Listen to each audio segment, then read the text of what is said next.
I'd like to do another reading of Robert's service. When I did the reading for the Cremation of Sam McGee, I did a little biographical sketch of Robert's service. So you can go to that video and you can get a little bit of idea who Robert Service was. This one is called The Shooting of Dan McGee. Now, if you listen to these poems of Robert Service, they were all written up in Yukon during the gold rush. And gold rush towns and gold rush era has a certain flavor, and if you listen to the words of this poem, you can get kind of a flavor for what that might have been like. The boys are whooping it up down in the Malamute Saloon. The kid that handles the music box was hitting a jagtime tune. Behind the bar in a solo game sat dangerous Dan McGee, and watching his luck was his light of love, the lady that's known as Lou. When out of the night, which was 50 below, and into the din and glare, there stumbled a miner straight from the creeks, dog-tired and loaded for bear. He looked like a man with one foot in the grave, and hardly the strength of a louse.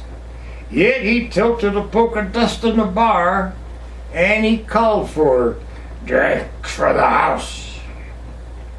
There's none could place the stranger's face, so we searched ourselves for a clue, but we drank to his health, and the last to drink was dangerous Dan McGee.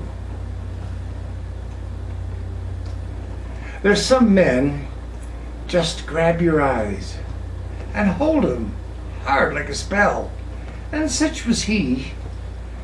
But he looked to me like a man who had lived in hell, with a face most hair, and the dreary stare of a dog whose day is done.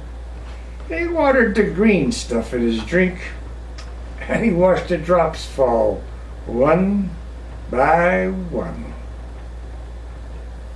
Then I got to figuring who he was, and wondering what he'd do. I turned my head, and there watching him was the lady that's known as Lou. His eyes went rubbering around the room, and he seemed in kind of a daze, till at last the old piano failed to wave his wandering gaze. The ragtime kid was having a drink. There's no one else on the stool. So the stranger stumbles across the room and he flops down there like a fool. In the buckskin shirt that was glazed with dirt he sat, and I saw him sway. Then he clutched the keys in his talon hands. Oh my God, but the man could play. Were you ever out on the Great Alone when the moon was awful clear, hemmed in by the icy mountains, in a silence you most can hear? The lonely call of a timber wolf, and you camped there in the cold, a half-dead thing in a stark dead world, clean mad for the muck called gold. And high overhead, green, yellow, and red north lights swept in bars. Then you've a hunch what that music meant. Hunger and night and the stars. Oh, hunger not of the belly kind, that's banished with bacon and beans. No, the gnawing hunger of a lonely man for a home and all that it means. A hearth that fire for the cares that are, 4 walls and a roof above, but oh, so crammed full of cozy joy, and crowned with a woman's love. A woman dearer than all the world, and true as heaven is true. Oh, oh God, how ghastly she looked through her rouge, the lady that's known as Lou. And then the music almost died away, so soft you scarce could hear, and it felt like your life had been looted clean of all that it once held dear. That someone had stolen the woman you loved, that her love was a devil's lie, and the best thing for you to do would be to crawl away and die. Oh, it was the crying song of a heart's despair, and it chills you through and through. I guess I'll make it a spread misere, said Dangerous Dan McGee. And then the music nearly stopped. And then it burst out like a pent-up flood, and it seemed to say, repay, repay! And my eyes, they filled with blood.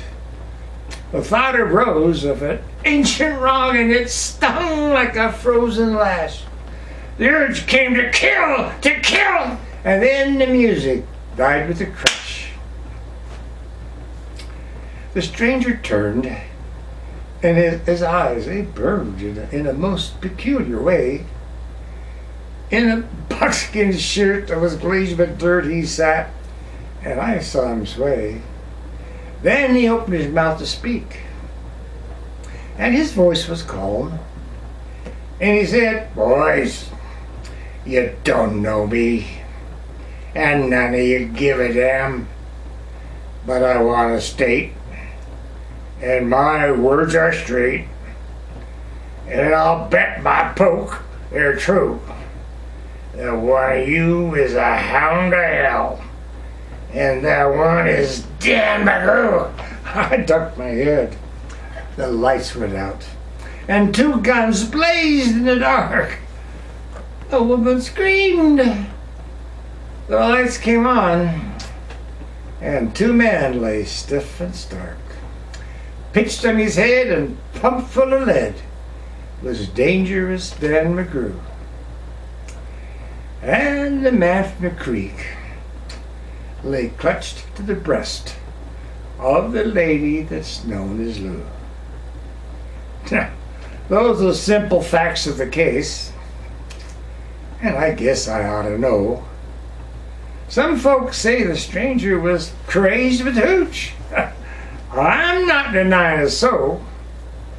Now, I'm not so wise as the lawyer guys, but just between us few, the woman that kissed him and pinched his poke was the lady that's known as Lou.